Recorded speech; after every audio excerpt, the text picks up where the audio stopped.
his experiences of Hajj. So, Mike, tell me a little bit more about your life in America, and tell me more about you and your family. Well, I'm a truck driver. I made a knitter, and by the will of God, it was accomplished. And I decided if that happens, inshallah, I would have come to the Hajj. And I'm very happy to come here because my life was like routine: pray, go to work, come back. But I realized Islam is more than just routine work. When you see brothers like Abdullah and Mujahid, who just converted to Islam not long ago, and they're holding on to this deen so much with their fingernails, I realized I was really weak Muslim. In order for me to make my daughters, my kids better Muslims, I have to learn this religion. I have to know how the Prophet Muhammad ﷺ used to act, so I can teach my kids and they can teach their kids. So coming here, I just cannot believe that all these Muslims, compared to them, I thought I was a good Muslim, but compared to them, I realized that I'm falling way behind everybody. And I need to better my life. I need to study more about what the Prophet ﷺ did. And inshallah, if God is willing, I'm going to try to spend more time with the brothers in America who promote the Islam and not just pray and go home and that's it. How else has the Hajj changed you? How are you going to go back as a different person with your family, at your job? What are you going to do that's different? Well, I was thinking it's going to be tough working with Americans who are racist. If you know Americans, how racist they are toward Muslims. But inshallah, I'm going to try because, like I said, this is it. I'm 42 years old. And when I went to the cemetery and I seen how the guy was digging graves and there was only tiny bones left, I realized life is nothing. Life is nothing. I needed to be. I needed to realize that we're gonna die, and I should not be going after the dollar, running after the dollar. There's more to life than the dollar. I have to get ready for the afterlife. Tell me about your emotions. What was going through you when you first saw the Kaaba? I have to admit, when I started doing tawaf, I started crying. I didn't realize that doing tawaf will have an effect on me. And I tried to stop my crying, but tears kept on pouring down. I realized, there's a power so strong that made me cry, and I could not stop. And alhamdulillah, that's a wonderful feeling. How about coming down from Arafah at the end of the day, standing there making dua all day, remembering Allah, going through the difficulties of Yom Arafah? What was going through your heart, going through your mind, coming down the mountain? Well, I was mostly praying for my kids to be Muslims. We live in a corrupt society in America, and I was hoping my kids and my daughters will become true Muslims, and I need to stress that word, true Muslims. And believe it or not, seeing how your attitude, and I did a lot of prayers hoping my kids can turn out to be like you, educated and true Muslims and good manners. And I kept on praying, inshallah, my kids will turn out to be like you, believe it or not. Wallahi barakallah feek. Is anything that you want to say to other Muslims out there concerning da'wah, concerning your experiences? Any last messages you want to give? Islam is it. If you drink, do drugs, going after the money, the dollar, you're really wasting your time. Islam is it. Life will end, and you better grab Islam right now, because life, you don't know when it ends. I've seen it in my own eyes, how people are dying and constantly they're burying people. I realize this life is nothing. Nothing. Barakallah feek, jazakallahu khairan.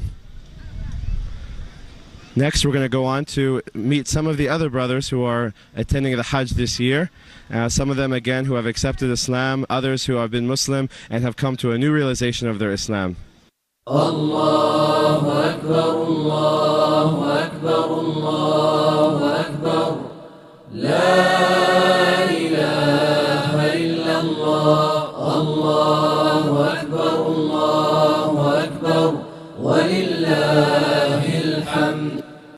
The next interview we're going to do is with Brother Alexander Tobing. He's a residential developer and builder from Maryland, from Baltimore, Maryland area in the United States of America. Alexander has a very interesting background. His mother is a convert to Islam from Holland. His father is Indonesian. He grew up most of his life in the United States of America and has been involved with Islam through his family throughout the years. This is his first Hajj.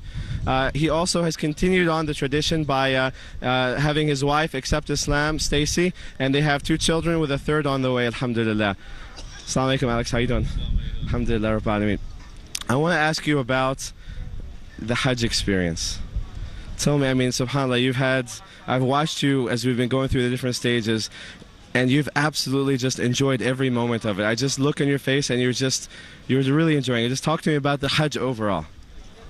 Well, alhamdulillah, I think my expressions or my reaction to this whole trip is, first of all, it started out because I've been invited by Allah to the house of Allah, and once that started, it was all easy, straight. It was very easy, and you know, the trip is to make sure that my Hajj is accepted and that I truly act like a Muslim and who is a believer in Islam, and not trying to act like where we came from. You know, we've been washed away living in the United States to be something more than our true self. And as you see, I've already cut my hair, I've changed my look, and inshallah that not only do I look different from the outside, but I also have improved in the inside as a Muslim. Tell me about your feelings when you first saw the Kaaba, when you went there to make the Umrah. What was going on? What was happening? What are the memories that you have from that time? For me, seeing the Kaaba was the once in a lifetime, and of course the biggest moment of my life. I tended to go to the 3rd floor and the front row to see the Kaaba because as you can see the effect of what it does to all Muslims around the world. And I was sitting there really mesmerized by just the whole ambience of the Masjid Haram in Mecca, and that was a defining moment to me, where you see this is the center of the earth. This is the center. This is the center. This is where everybody comes to worship one God, and it's an amazing. You really can't express it until you've really felt it and been there, and to see millions and millions of Muslims just coming there to worship Allah. How about your feelings and your emotions after spending the whole day on Arafah, up on the mountain, making dua to Allah, remembering Allah, crying out to Him for forgiveness, for assistance, for His blessings, for His ni'mah? What were you thinking? What was in your heart on the way down as we were both walking down that mountain together? What were you thinking? Well, truly, it's a private conversation that you have with yourself and Allah. There's a lot of skeletons, or there's a lot of emotions that you go through, and it's really a deep conversation that you have with Allah, and you hope that Allah answers your prayers and answer your and forgives you for all the things that, you know, we are men, and Allah is perfect, and you know, it's really undescribable. There's a million things that go through your head and a million emotions that you go through, and by the end of the day, when you walk down that mountain, I really felt that not only moved, but inshallah that Allah has accepted all my du'as for myself and for my family and for the Muslim Ummah in this world that we live in. Once you and I were talking, I think we were in the hotel lobby, we were talking about da'wah, and you told me you're not really the kind of typical da'i, that you don't go out there necessarily with the pamphlets and the books and, you know, standing on the podium and talking. You said that your da'wah is a little different. Tell me about that. Well, I'm in the construction trade, and it's not really the easiest group of people that I work with. They're very simple and very, how would you say, realistic in the American world. But I think da'wah doesn't always have to be how you speak. Da'wah should be the way you perform, the way you act, and how you continue business. And inshallah that people will see the difference in my behavior, my characters, inshallah, for the best. and hopefully that more people convert to Islam or revert to Islam. As my brother and I have had a couple, one Muslim, one of our contractors revert to Islam. So inshallah, that after this experience, they can see that I've shaved my head. They can see that maybe inshallah that I've been more patient, and that we do more prayers and call adhan or qamat at the job sites as well, and they can start asking, and maybe that way we can initiate dawah. Tell me about your wife. I mean, she's a pretty typical American. She, came all this way. She became Muslim. Did you guys ever talk about the turning point where she said, "This is it. This is the right religion"?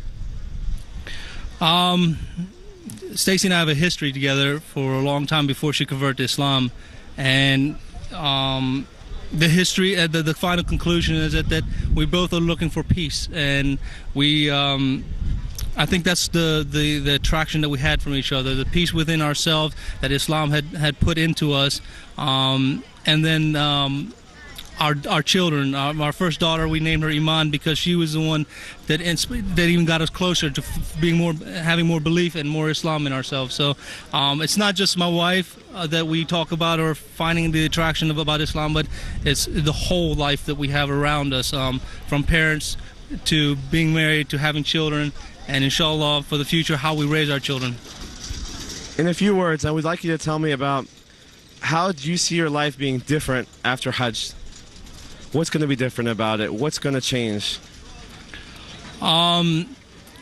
Islam, how my life will change. Well, I like to move. I like to move to a more Islamic country for my children because, we get washed away living in the United States, not because we want to, but just because it's the general lifestyle. Not only do we get washed away with religion, but we get washed away with culture. And it's me growing up in the United States through high school and so forth and so on. I saw it. You don't want it to happen, but it happens. And and being first generation in the United States, I don't want that to happen to my children. So one of the things I like to do is establish a foundation for my children, like maybe even doing Umrah in early ages of them, so that they feel the magnetism of the Kaaba or the Masjid Haram and how Islam really is felt throughout the whole world, not because you don't feel that in the United States. Instead of taking a vacation trip to Florida or something like that, take more trips to Indonesia or different Muslim countries, or to learn about Islam, and spend more time in the masjid, doing more Jummah prayers together. I mean, even though we are very involved, to be more involved. Inshallah, that hopefully will be our path in the future, inshallah. Jazakallah khair. Wallahi, you've been, I hardly knew you at the beginning of this trip. You're like one of the closest people to me right now. We're close brothers, and wallahi, this is the effect of Hajj. And alhamdulillah, I hope Allah will give you more and more and more of His blessings, inshallah, make it easy and make it possible for all of us to get better and to worship Him closer and to have a Hajj mabrur, inshallah. Jazakallah khair. Assalamu alaikum wa rahmatullahi wa barakatuh. لبيك اللهم لبيك لبيك لا شريك لك لبيك إن الحمد والنعمة لك والملك لا شريك لك لبيك اللهم لبيك لبيك لا شريك لك لبيك إن الحمد والنعمة لك والملك. I was a good Muslim, but compared to them, I realized that I'm falling way behind everybody. And I need to better my life. I need to study more about what the Prophet ﷺ did. And inshallah, if God is willing, I'm going to try to spend more time with the brothers in America who promote the Islam and not just pray and go home and that's it.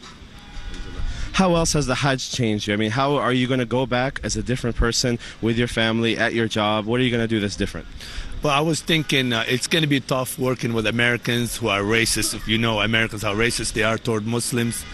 But inshallah, I'm going to try because routine, pray, go to work, come back. But I realize Islam is more than just routine work. When you see brothers like Abdullah and Mujahid, who just converted to Islam not long ago, and they're holding on to this deen so much with their fingernails, I realized I was really weak Muslim. In order his experiences of Hajj. So, Mike, tell me a little bit more about your life in America, and tell me more about you and your family. Well, I'm a truck driver. I made a nidder, and by the will of God, it was accomplished. And I decided if that happens, inshallah, I would have come to the Hajj. And I'm very happy to come here because my life was like for me to make my daughters, my kids better Muslims. I have to learn this religion. I have to know how the Prophet Muhammad sallallahu alaihi wasallam used to act, so I can teach my kids, and they can teach their kids. So coming here, I just cannot believe that I mean, all these Muslims. I mean, compared to them, I thought